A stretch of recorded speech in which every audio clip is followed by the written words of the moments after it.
Welcome to my channel. आज हम जो चैप्टर चल रहा था लाइट, उसमें रिफ्रैक्शन टॉपिक के अंदर जो एक टॉपिक है स्फेरिकल लेंसेज, उसके बारे में आज की क्लास में डिस्कस करेंगे। ये कितने टाइप्स के होते हैं, इनके डिफरेंट पार्ट्स क्या होते हैं, इन सब चीज़ों को हम आज की क्लास में देखेंगे। तो सबसे पहले स्टार्ट करते हैं स्फेरिकल लेंसेज। ठीक है, तो क्या करेंगे, होलो स्फीयर, ठीक है, दो होलो स्फीयर ले लें और एक होलो स्फीयर को दूसरे होलो स्फीयर के ऊपर रख दें। तो ये जो बीच में कट होके ये पोर्शन आएगा, ये वाला, ये क्या कहलाएगा, आपका लेंस कहलाएगा। ठीक है, ये इनर कट है, तो ये आपको ये लेंस जो मिलता है इसे हम बोलते हैं कॉन्वेक्स लेंस। ठीक है, और आउटर कट मतलब दो स्फेरिकल, दो होलो स्फीयर क्या करें, बाहर बाहर रखे हों और इनको हम इस तरीके से कट करके ऐसे मिला दें। तो इस टाइप का ये जो लेंस मिलता है इसे हम क्या कहते हैं, कॉन्केव लेंस कहते हैं। ठीक है, तो जब इनसाइड मतलब एक दूसरे के पास आके जब इनसाइड से ये कट होता है तो कॉन्वेक्स लेंस कहलाता है। और आउटर कट अगर लेते हैं हम, क्या होगा, जैसे इस तरीके से काट दिया और इसको इस तरीके से मर्ज कर दिया, तो ये क्या बनेगा, कॉन्केव लेंस बनेगा। ठीक है, तो स्टार्ट करते हैं सबसे पहले स्फेरिकल लेंस की डेफिनेशन। तो स्फेरिकल लेंस क्या होता है, तो लेंस की डेफिनेशन हो जाएगी, a lens is a transparent medium. कैसा मीडियम होता है, ट्रांसपेरेंट होता है medium, bounded by two curved surface. ठीक है, दो कर्व्ड सरफेस चाहिए होती है इसके लिए।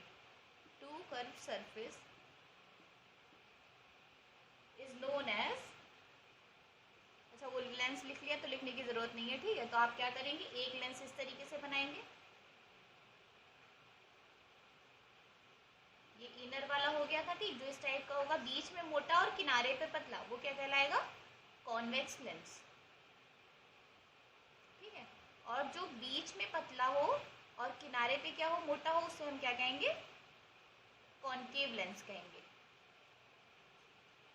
दो टाइप के लेंस, जैसे मिरर में दो टाइप के थे वैसे ही लेंस में दो टाइप के होंगे, कॉन्केव और कॉन्वेक्स। ठीक है, अब एक चीज़ देखिए, यहाँ पे मैंने बताया है कि bounded by two curve surface. ठीक है, जरूरी नहीं हर बार कर्व सरफेस हो, कभी कभी एक सरफेस प्लेन भी हो सकती है। ठीक है, उसका ज़्यादा यूज़ नहीं है, मोस्टली आपका यूज़ इन्हीं दोनों चीज़ों का है, इसका कॉन्केव कॉन्वेक्स लेंस और कॉन्केव लेंस का। एक होता है, इतना लिख लीजिए फिर इसमें हम बताते हैं। उसमें क्या होता है, एक प्लेनो कॉन्वेक्स होता है, उसमें क्या होता है, एक प्लेन होता है और एक साइड क्या होता है, कॉन्वेक्स होता है। ये कॉन्वेक्स लेंस अभी बताया था हमने आपको। और एक साइड जब प्लेन होता है तो इसका नाम क्या बोलते हैं, प्लेनो कॉन्वेक्स, प्लेनो कॉन्वेक्स। ठीक, एक होता है कॉन्केवो कॉन्वेक्स, वो किस तरीके से होता है, कॉन्केवो कॉन्वेक्स। तो सबसे पहले इधर से हम बता देंगे कॉन्वेक्स। ठीक है, ये हो गया कॉन्वेक्स, और इसके बाद कॉन्केवो भी इसी तरीके से बनता है। ठीक है, ये क्या कहलाएगा, कॉन्केवो कॉन्वेक्स, कॉन्केवो कॉन्वेक्स। ठीक है, ये तो कॉन्वेक्स के केस थे। अब हम देखते हैं कॉन्केव में क्या होगा। ठीक है, जो इस टाइप से होता है, दोनों साइड से कॉन्केव होता है, इसे हम लोग क्या बोलते हैं, नॉर्मल कॉन्केव भी बोल सकते हैं और बाई कॉन्केव भी बोल सकते हैं। क्यों बाई लिखा है, क्योंकि दोनों साइड से कॉन्केव है। ठीक है, इसलिए लिखा हुआ है। बाई कॉन्केव भी बोल सकते हैं और नॉर्मल कॉन्केव लेंस भी बोल सकते हैं। इसके बाद देखेंगे, जैसे अभी हमने बताया था प्लेनो कॉन्वेक्स, वैसे प्लेनो कॉन्केव भी हो सकता है। तो उसमें क्या होगा, एक साइड कॉन्केव हो जाएगा और एक साइड क्या लगा देंगे हम लोग, प्लेन लगा देंगे। ठीक है, तो ये क्या कहलाएगा, प्लेनो कॉन्केव। ठीक है, अभी इसके ऊपर पढ़ा था कॉन्केवो कॉन्वेक्स, अब पढ़ेंगे कॉन्वेक्सो कॉन्केव। वो किस तरीके से होता है, कॉन्वेक्सो कॉन्केव किस तरीके से होगा। अब देखते हैं कॉन्वेक्सो कॉन्केव वो किस तरीके से होता है। ये कॉन्केव हो गया और यहाँ से ऐसे ले जाके कॉन्केव कॉन्केव बना लेंगे। ठीक है, कॉन्वेक्सो कॉन्केव था, ये कॉन्वेक्स हो गया और ये कॉन्केव हो गया, तो इसका नाम क्या हो जाएगा, कॉन्वेक्सो कॉन्केव। एक कॉन्वेक्स का पार्ट होता है, एक कॉन्केव का पार्ट होता है, इस तरीके से बनता है। ठीक है, अब जो मेन हमने आपको पहले बताया था, मेन क्या होता है, एक कॉन्वेक्स लेंस और एक कॉन्केव लेंस। तो पहले उनकी डेफिनेशन लिख लेते हैं। Convex lens,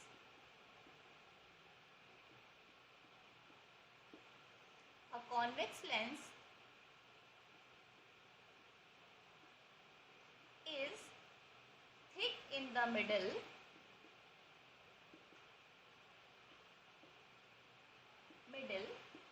and thin at the edges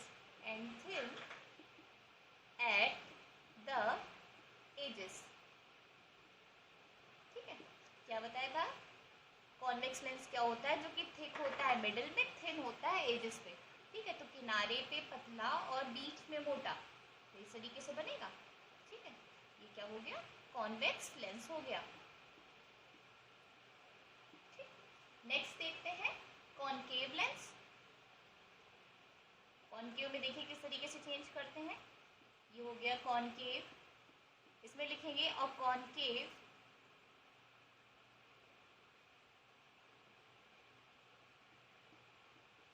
lens is thick in the middle and thick at the edges, ठीक है। जस्ट उसका उल्टा लिख देंगे, तो क्या हो गया? Thin at the middle and thick at the edges हो गया, ठीक। तो अब इसका फिगर बना लेते हैं। क्या हो जाएगा? इस तरीके से बनेगा। अब इसको ध्यान से देखिए, क्या है? Thin at the middle, middle में क्या है? पतला है, और साइड्स में क्या है? मोटा है, ठीक है। तो ये क्या हो जाएगा? कॉनकेव लेंस हो जाएगा।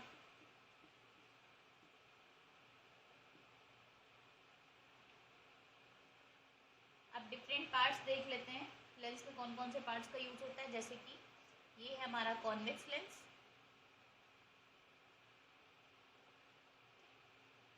वहाँ पे पोल था। मिरर के केस में यहाँ पे क्या होता है? ऑप्टिकल सेंटर होता है, उसको किसे डिनोट करते हैं? ओ से। वो क्या हो गया आपका? ऑप्टिकल सेंटर हो गया। वहाँ पे एक फोकस होता था, यहाँ पे दो फोकस होते हैं, ठीक है। एक फोकस यहाँ पे हो जाएगा F1, दूसरा फोकस यहाँ पे हो जाएगा F2। ऐसे दो सेंटर ऑफ कर्वेचर होते हैं, एक C1 और एक C2, ठीक है। क्यों होते हैं? जैसे वहाँ पे सिर्फ एक सरफेस थी, क्या वो पॉलिश करके हम लोग सॉल्व करते थे, तो सिर्फ एक सरफेस होती थी, उसकी वजह से एक ही टाइप की चीज़ें पाई जाती थी, ठीक है। सेंटर ऑफ कर्वेचर और फोकस। अब यहाँ पे एक इसकी वजह से है, दूसरा जो है वो इस साइड वाली सरफेस की वजह से है। दो सरफेसेस है ना, इस वजह से दो चीज़ें, C1 C2 F1 and F, ठीक है। अब क्या हो जाएगा? इसमें डेफिनेशन जैसे बतानी हो, फर्स्ट फोकल लेंथ कितनी हो जाएगी, तो यहाँ से यहाँ की जो लेंथ हो जाएगी वो फर्स्ट फोकल लेंथ हो जाएगी। कहाँ से? ऑप्टिकल सेंटर की और फोकस से। ऐसे दूसरे के केस में ऑप्टिकल सेंटर से दूसरे फोकस की जो डिस्टेंस हो जाएगी वो सेकंड फोकल लेंथ हो जाएगी। रेडियस ऑफ कर्वेचर क्या होती थी? वो वहाँ पे क्या होता था? Centre of curvature optical centre के बीच की डिस्टेंस क्या कहलाएगी? Radius of curvature. इधर यहाँ O से C2 के बीच की डिस्टेंस क्या कहलाएगी? सेकंड जो है आपको कहलाएगा। इस पर एक चीज़ ध्यान दीजिएगा, देखिए यहाँ से पहले F1 है इसका फोकस, तो यहाँ पे पहले इसका फोकस होगा F2, ठीक है। और जो है इसके बाद यहाँ पे C1 है, तो सेंटर ऑफ कर्वेचर इसके बाद दूसरा वाला होगा C2, ठीक है। इस तरीके से नॉर्मल डेफिनेशन जैसे पहले लिख पाए थे, आप उन्हीं वर्ड्स में इनकी डेफिनेशन लिख सकते हैं, ठीक है। मेन आपका क्या था कि दो फोकस होते हैं, ऐसे दो सेंटर ऑफ कर्वेचर होते हैं, ठीक है। अब इसके डिफरेंट केसेस देखते हैं।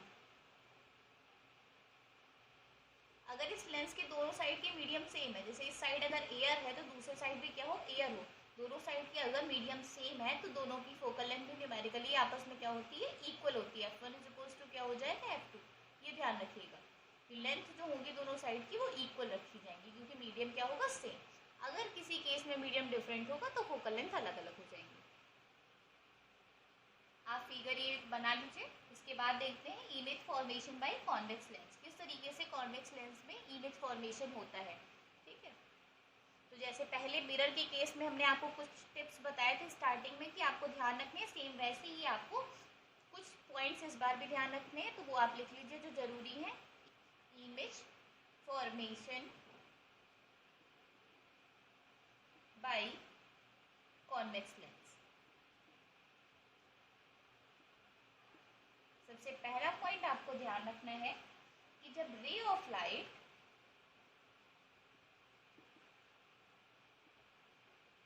Parallel to the principal axis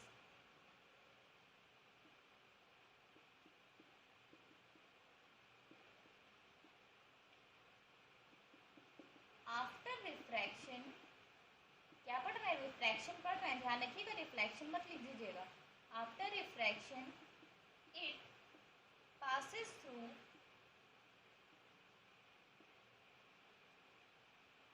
focus। ठीक है, ये पॉइंट आपको ध्यान रखना है। हमने क्या किया, कॉन्वेक्स लेंस बना लिया, ठीक है, प्रिंसिपल एक्सिस बना ली, ये हो गया, इसका क्या हो गया, होल हो गया। होल नहीं, यहाँ पे ऑप्टिकल सेंटर होगा, होल आपका मिरर के केस में होता था, ठीक है। तो ऑप्टिकल सेंटर हो गया, एक फोकस यहाँ पे जितनी डिस्टेंस पे आप बनाइएगा उतनी ही डिस्टेंस पे दूसरे साइड दूसरा फोकस बनाइएगा।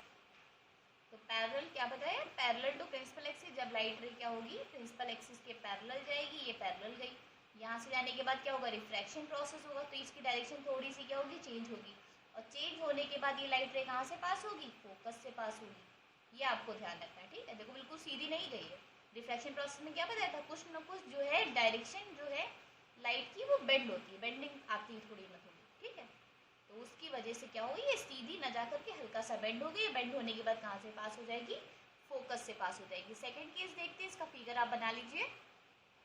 सेकंड केस में क्या हो जाएगा, जस्ट इसका उल्टा, a ray of light passing through focus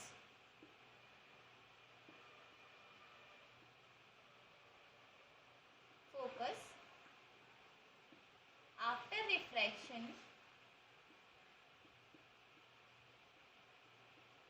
it goes parallel to the principal axis।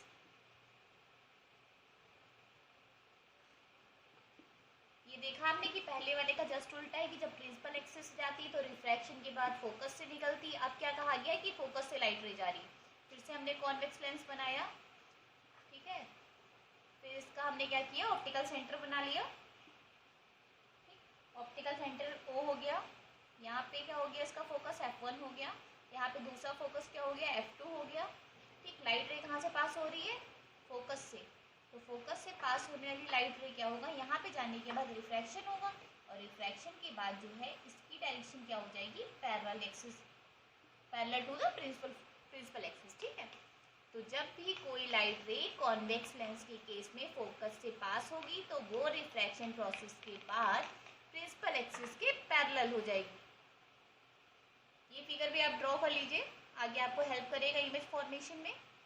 Next देखते हैं, थर्ड पॉइंट इसका, केवल 3 पॉइंट है इसमें main.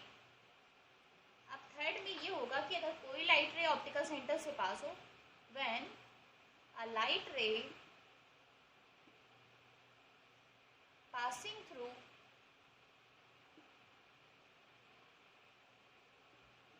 Principal axis, sorry, passing through optical center after refraction it goes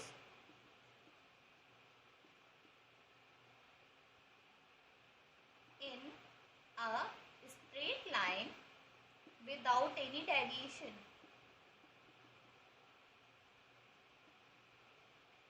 अब इसमें क्या होगा, कहाँ से लाइट रे पास हो रही है, ऑप्टिकल सेंटर से पास हो रही है, तो फिर से हमने लेंस बनाया, कॉन्वेक्स लेंस है ये आपका, प्रिंसिपल एक्सिस हो गया, ऑप्टिकल सेंटर हो गया। अब लाइट रे कहाँ से पास हो रही है, ऑप्टिकल सेंटर से पास हो रही है, इस तरीके से, ठीक है। अभी हमने क्या कहा था, कोई लाइट रे जब पास होती है तो पास होने के बाद रिफ्रैक्शन के बाद उसकी कुछ ना कुछ डायरेक्शन चेंज होती है, बट ऑप्टिकल सेंटर के केस में ये लाइट रे सीधी निकल जाती है बिना कोई डेविएशन के। जैसे लाइट रे आएगी एकदम स्ट्रेट जो है पास होकर निकल जाएगी। ये केस आपको याद रखना है, 3 केस आपके बहुत ही ज़रूरी हैं। तब तक आप इन सारी चीज़ों की प्रैक्टिस करिए, डिफरेंट केसेस जो मैंने आज बताए हैं उन्हें देखिए। इसके बाद हम नेक्स्ट क्लास में इमेज फॉर्मेशन देखेंगे कि अगर ऑब्जेक्ट फोकस पे है या फिर सेंटर ऑफ कर्वेचर पे है तो उसकी इमेज किस तरीके से फॉर्म होगी लेंस के केस में।